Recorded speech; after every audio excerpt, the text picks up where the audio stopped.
Geological সার্ভের উপরে বাংলাদেশের একজন অধ্যাপক শাহজালাল বিশ্ববিদ্যালয়ের প্রতিনিধি থাকবে এবং মিনারেল রিসোর্সেস মিনিস্ট্রির একজন ডাইরেক্টর এই বিষয়ে সেখানে সদস্য থাকবে এবং কমিটি প্রয়োজনে আরও এক্সপার্ট যদি কোঅপ্ট করতে চায় সেই সুবিধা রাখা হয়েছে।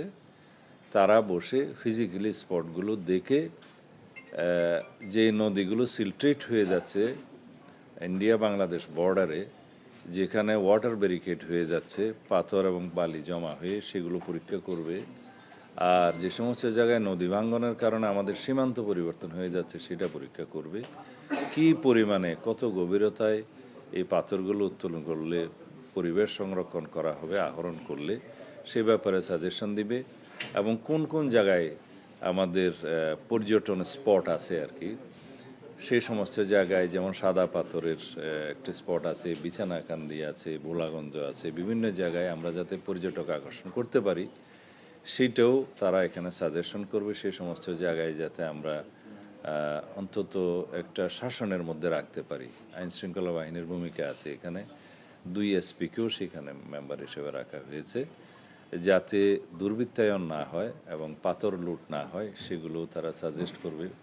এই সমস্ত বিষয় বিবেচনা রেখে আমরা একটা এই পাথর সংক্রান্ত, পাথর আহরণ এবং পরিবেশ সংরক্ষণ এবং আইন শৃঙ্খলা নিয়ন্ত্রণ এই বিষয়ে আমরা কিছু নীতিগত সিদ্ধান্ত নেওয়ার বিষয়ে বসছিলাম। আশা করি আমরা সমস্ত রিপোর্টগুলো পাবো এই লাস্ট অফ দিস মান্থ, তারপরে জুনের ফার্স্ট উইকে আমরা আবার বসবো। এখানে সবচেয়ে গুরুত্বপূর্ণ বিষয় হচ্ছে বিভিন্ন পাথর কোয়ারি সম্পর্কে আমাদের হাইকোর্ট ডিভিশনের 2-1টি অর্ডার আছে, জাজমেন্ট আছে, একটা সুপ্রিম কোর্টেও পেন্ডিং আছে।